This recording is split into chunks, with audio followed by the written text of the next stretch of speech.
안녕하십니까. 3월 9일 금요일 KBS 뉴스 구상공입니다. 매년 정월 대보름에 열리는 한미 상록회 윷놀이 대회는 한인 연장자들이 기다리는 커뮤니티 행사 중 하나입니다. 특히 올해는 한국 윷놀이와 비슷한 놀이를 즐기는 아메리칸 인디언들이 참석해 인종과 문화적 차이를 넘어서 흥겨운 유판을 펼쳤습니다. 정민철 기자가 보도합니다. 한미 상록회가 매년 개최해온 대보름맞이 윷놀이 대회. 올해는 1893 한국전시관 복원기념사업회의 초청으로 샬리스 부족 아메리칸 인디언들이 참가했습니다. 뼈로 만든 윷을 쓰고 우주를 상징적으로 윷 말판에 담는 등 한국과 아메리칸 인디언의 윷놀이에는 다양한 공통점들이 발견됩니다. 행사에서는 대한민국을 써넣은 대형 윷들이 던져지면서 축제의 시작을 알렸습니다. 당한 민주국민 국방조 대한민국으로 시작해서 대한민국으로 끝이 났습니다. The meaning of the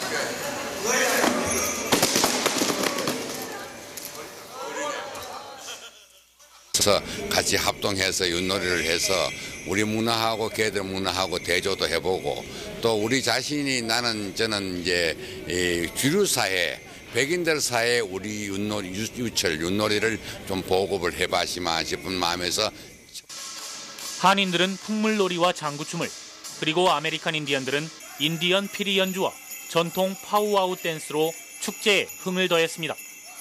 하나로 어우러진 인디언 댄스와 풍물놀이는 인종을 넘어서 문화적 공감을 확인하는 한마당이 됐습니다. 상록회에서 준비한 떡국은 음식으로 문화적 이해를 넓힌 또 다른 자리가 됐습니다. 한인들과 인디언들은 기념 펜넌트를 교환하고 보다 많은 인디언들이 참여하는 내년 행사를 약속했습니다. Yeah, I'd like to see it happen again every year. That would be nice. I get more Native Americans involved. Next year I'd like to try to get a lot of people here. 언어도 풍습도 다른 두 문화가 한데 어우러졌습니다. 한인들과 아메리칸 인디언들이 함께한 오늘 윷놀이는 서로의 전통 문화를 있는 그대로 이해하는 넉넉한 자리가 됐습니다. KBC 뉴스 정민철입니다. 2016년 올림픽 유치를 데일리 시정부의 계획이 순탄치 않을 경우 시카고시가 최대 5억 달러까지 예산을 부담해야 할 것이라는 주장이 제기됐습니다. 늘어나는 시정부 예산은 세금 인상과 직결되기 때문에 올림픽 유치를 위해 세금이 오를 수도 있다는 우려가 나오고 있습니다. 오늘 시청에서 열린 올림픽 관련 회의에서 조지 카네나스 시의원은 이같이 밝히고 그러나 아직 후원자들이 늘어나고 있어 퍼블릭 펀드를 올림픽 예산 적자를 위해 쓰는 것은 피할 것이라고 말했습니다. 또 개인 투자자들과 보험회사들도 올림픽 유치를 지원해야 할 책임이 있다고 밝혔습니다. 빌리 오케이시오 의원도 아직 9년이 남아있는 만큼 시카고 스카이웨이의 임대료와 채권 판매 수익 등으로 예산을 충당할 수 있을 것이라고 주장했습니다. 또 지난 10년간 올림픽을 개최한 도시들이 평균 6억 1,700만 달러의 수익을 기록했다며 시카고 역시 적어도 5억 2천만 달러에서 7억 달러까지 수익을 낼 수 있다고 강조했습니다. 데일리 시장은 어제 올림픽 유치를 위해 시민들의 세금을 사용하지 않을 것이며 더 많은 후원을 이끌어낼 것이라고 밝혔습니다. 피플스 가스사가 오늘 일리노이 상무위원회에 가스요금 인상안 승인을 제출했습니다. 피플스 가스 측은 집에서 천연가스로 히터를 사용하는 시카고 지역 주민들의 가스요금이 $10 안팎으로 인상될 것이라고 밝혔습니다. 회사의 모기업인 인테그리스 에너지그룹도 노스쇼 지역 주민들을 대상으로 $5 미만 가스요금을 인상할 것이라고 전했습니다. 회사 측은 지난 12년간 가스요금을 한 번도 인상한 적이 없었지만 천연가스의 가격이 오르면서 인상이 불가피하다고 밝혔습니다. 그러나 시민연대 측은 지금 가스요금을 인상하는 것은 적절하지 않다며 일리노이 주민들은 심각한 에너지 위기에 처해 있다고 주장했습니다. 또 천연가스의 가격이 인상 비율에 비해 가스요금 인상률은 터무니없이 높다고 덧붙였습니다. 소비자연대 측 역시 전문가의 힘을 빌어 소비자를 우롱하는 전기회사의 처사에 맞서 싸울 것이라고 밝혔습니다. 최근 몇 년간 급격히 오른 가스요금으로 인해 각계의 반대 목소리가 높은 만큼 상무위원회가 어떤 결정을 내릴지 주목되고 있습니다. 어린이가 탑승한 차량 안에서 흡연을 금지하는 법안이 일리노이주에서 발의됐습니다. 주 하원에 상정된 이번 법안은 8살 이하 어린이가 탑승한 차에서 흡연을 할 경우 최고 $1,500까지 벌금과 징역 1개월형을 부과하는 내용을 담고 있습니다. 비슷한 법안이 이미 아칸사주와 루이지애나주에서 시행되고 있으며 캘리포니아와 아리조나 등에서도 입법을 검토 중인 법안입니다. 각 주별로 위반했을 때 벌금은 $25에서 $50 등 차이가 있습니다. 법안을 상정한 일리노이주 하원 마이크 볼랜드 의원은 다른 주보다 훨씬 강도 높게 책정된 벌금은 상징적인 의미이며 실제 단속에선 경고나 보다 낮은 벌금이 적용될 것이라고 예상했습니다. 이번 법안과 관련해 일리노이주 담배와 캔디 도매상 연합에서도 성인들의 흡연 장소를 제한할 경우 반대하겠지만 어린이가 탑승한 차량에 대한 급여는 반대할 이유가 없다고 밝혔습니다. 잠시 전하는 말씀 후에 뉴스 계속됩니다.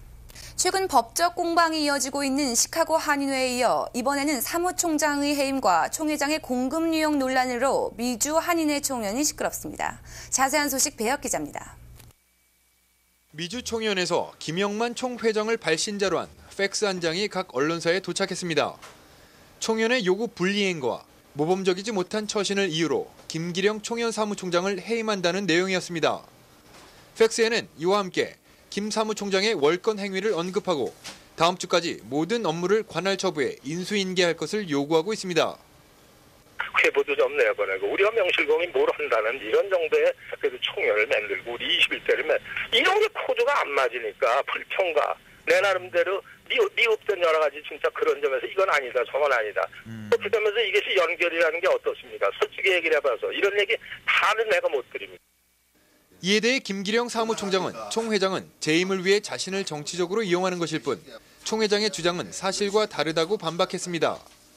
김 사무총장에 따르면 총회장은 최근 선거 유권자와 재정을 총괄하기 위해 워싱턴 DC에 있던 총연 사무실을 자신의 연고지인 휴스턴으로 이전했다고 말했습니다.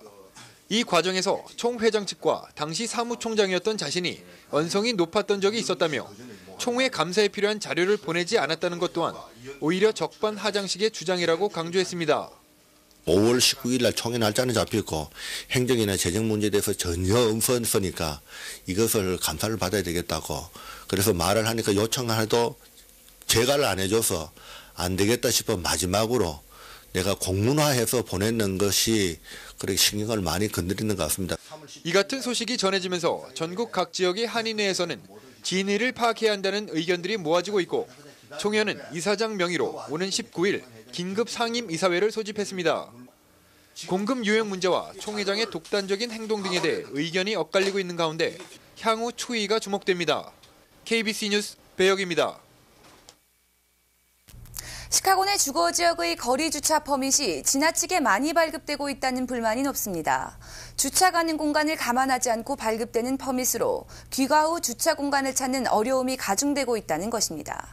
시카고 디스트릭트 D 지역의 로버트 몰라로 하원 의원은 지난 한 해 동안 10만 2천 개에 달하는 주차 퍼밋이 발급됐다며 한정된 주차 공간에 퍼밋 발급을 제한하는 규제 법안이 시급하다고 지적했습니다.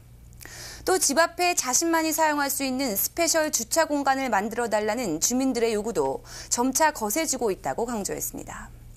주거지역 거리 주차 퍼밋 제도가 시행된 1979년부터 시카고시는 $25를 받고 1년간 유효한 주차 퍼밋을 발급하고 있으며 현재 시카고 내에만 1,300개의 주거 파킹존이 있습니다. 주민들은 눈이 많이 내리는 날에는 주차 공간 찾기가 더욱 어렵다며 집에서 3블럭 이상이나 떨어진 곳에 주차할 경우 여성 운전자들은 범죄에 노출될 수 있다며 심각성을 전했습니다.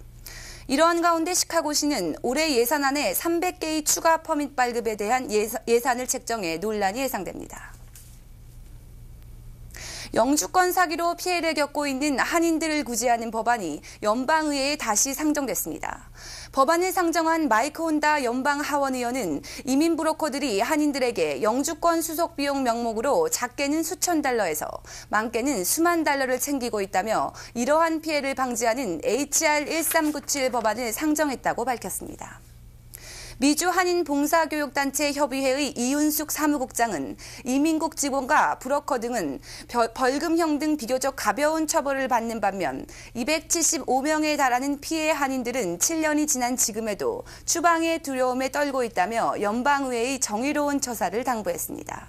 특히 피해자 275명 중 추방 위기에 처한 50여 명은 어린 시절 이민 온 뒤 20년 이상 미국에서 살아온 1.5세들로 한국어 구사조차 자유롭지 않아 더욱 암담한 상황인 것으로 알려졌습니다. 얼마 전 위안부 문제에 대한 일본 정부의 사과를 촉구하는 법안을 연방의회에 상정하기도 했던 혼다 의원은 이번 구제안 상정을 계기로 다시 한번 한인사회의 목소리가 되고 있습니다. 미국 전역 120여 개의 스크린에서 오늘 일제히 개봉한 봉준호 감독의 영화 괴물이 미국 언론들로부터 호평을 받고 있습니다. 뉴욕타임즈는 영화 괴물이 웃음과 공포를 절묘하게 섞어 표현했다면서 기존에 없던 전혀 다른 괴수 영화를 만들어냈다고 평했습니다.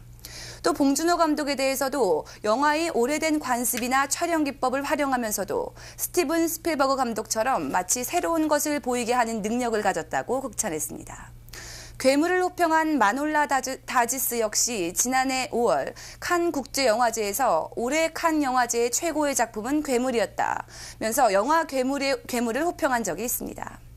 영화 괴물은 시카고 랜드마크 센츄리 센터와 랜드마크 르네상스 플레이스에서 오늘부터 상영을 시작했습니다. 네트워크 뉴스입니다. 남가주 부동산 차압이 위험 수위에 이르고 있습니다. 96, 97 부동산 침체 때보다 상황이 좋지 않습니다. KBS LA 이상목 기자입니다. 남가주 부동산 시장이 이미 바닥을 쳐 상승할 것이라는 일부의 희망 섞인 전망과는 달리 차압의 급격한 증가로 부동산 시장이 위험 수위에 달했다는 분석이 나오고 있습니다. 카운티 등기부 자료를 토대로 조사한 결과에 따르면 LA 카운티 2월 한 달 부동산 체납이 4,268건, 경매 등록이 1,892건으로 이런 추세라면 차압이 극심했던 96년의 1분기 체납 평균 4,770건, 경매 1,355건보다 크게 높을 것으로 예상됩니다. 경매 건수 부동산 최악의 시기인 96, 97년보다 40% 증가했습니다. 특히 리버사이드 카운티는 2월 체납이 1월과 비교해 256%, 경매가 155% 증가했으며 샌버나디노 카운티도 2월 체납이 1월에 비해 35%, 경매가 17.7% 증가한 것으로 나타났습니다. 2월 1,199건의 이 지역 경매 건수는 96, 97 불경기보다 84%나 증가한 수치입니다. 3채 혹은 심지어 6채까지 가지고 있다가 동시에 차압당하는 사람들이 많이 나타나고 있습니다. 특히 2채 이상의 집을 가지고 있는 사람이 차압에 연루되었을 적에는 거의 76%가 경매로 연결되고 있습니다. 한인들의 차압도 심각한 수준으로 나타났습니다. LA 카운티 내 한인 차압 경매 등록은 2월 137명으로 1월에 비해 18% 증가했고 경매도 13% 증가했습니다. 한인 차압도 90년대와 비교해 크게 증가한 수치로 자기 자본 비율보다 융자액 수가 너무 높은 것이 원인으로 지적되고 있습니다. 차압을 당하는 사람들은 은행하고 이야기를 해서 장기적인 대책을 마련해가지고 차압을 막아가는 것이 가장 좋습니다. 전문가들은 이런 수치가 앞으로도 계속 늘어날 것으로 예상하면서 우려를 표명하고 있습니다. 간추린 뉴스입니다. 한인사회복지회에서 2회 이민 포럼이 개최됐습니다. 이민 변호사들을 초청해 진행된 포럼에서는 합법적 신분 취득 절차와 비자 문제에 대한 설명이 이뤄졌습니다. 취업비자와 영주권 취득 절차, 신청자의 적체 현상 등이 주요 이슈였으며 이 밖에 투자 이민과 시민권 신청 등에 관한 질의응답과 포괄적 이민 개혁안 통과 가능성에 대해 의견을 나누는 시간도 마련됐습니다. 오늘 낮 최고 기온이 50도를 넘어가는 등 당분간 포근한 날씨가 이어질 것으로 보입니다. 기상대는 주말 기온은 예전과 비교해 5도 이상 오른 50도 중반대의 화창한 날씨가 예상된다며 다음 주에도 이와 비슷한 기온대의 날씨가 이어질 것이라고 전했습니다. 다양한 꽃과 봄 내음을 미리 맞출 수 있는 플라워 앤 가든쇼가 개최됩니다. 12개의 테마 정원과 120여 개의 부스에서 사계절 꽃들을 만날 수 있으며 이와 함께 정원관리법과 집꾸미기 세미나도 함께 열립니다. 가든쇼는 10일부터 로즈먼트에 위치한 로날드 스테픈 컨벤션 센터에서 열립니다. 한인사회복지회에서 사무직 자원봉사자를 모집합니다. 복지회 운영에 필요한 자금 조사와 복지회 홍보 업무들을 담당하게 됩니다. 주 1, 2회 근무로 학생들도 지원 가능하며 컴퓨터와 인터넷 사용자의 하나입니다. 오늘 서울 외환시장에서 원달러 환율은 어제보다 2,002원이 떨어지면서 매매 기준율 945.9원의 장을 마감했습니다. 현재 환율로 미국에서 한국으로 송금할 때는 달러당 936.7원, 한국에서 미국으로 송금할 때는 955.1원입니다. 한국에서 달러를 원화로 바꿀 때는 달러당 929.35원, 원화를 달러로 바꿀 때는 962.45원입니다. 오늘 뉴욕 증시는 임금의 오름세가 금리 인하에 부정적인 영향을 줄 것이라는 우려가 작용하면서 지수별로 등락이 엇갈리는 혼조세를 나타냈습니다. 이에 따라 다우존스 산업 평균 주가 지수는 어제보다 15.62포인트 오르면서 12,276.32포인트를 기록했으며 반면 나스닥 지수는 0.18포인트 하락해 2,387.55포인트에 마감했습니다. S&P 500 지수는 0.96포인트 소폭 상승하면서 1,402.85포인트의 장을 마쳤습니다. 날씨입니다. 오늘 시카고는 대체로 흐린 날을 보였습니다. 낮 최고 기온은 56도로 비교적 포근했으며 바람은 남풍이 10마일대로 불었습니다. 습도는 평균 47%를 나타냈습니다. 오늘 밤 시카고는 흐린 날이 이어지겠으며 간간히 비가 오는 곳도 있겠습니다. 밤 최저 기온은 34도가 예상됩니다. 사흘 동안 시카고 날씨입니다. 10일 토요일 대체로 맑은 날이 예상됩니다. 낮 최고 기온은 46도, 밤 최저 기온은 29도가 예상됩니다. 11일 일요일 흐린 날을 보이겠습니다. 낮 최고 기온은 48도, 밤 최저 기온은 32도가 예상됩니다. 12일 월요일 역시 흐린 날이 예보됐습니다. 낮 최고 기온은 50도, 밤 최저 기온은 40도가 예상됩니다. 내일 시카고 해 뜨는 시각은 오전 6시 13분, 해 지는 시각은 오후 5시 50분입니다. 이상으로 KBS 뉴스 930을 마치겠습니다. 감사합니다.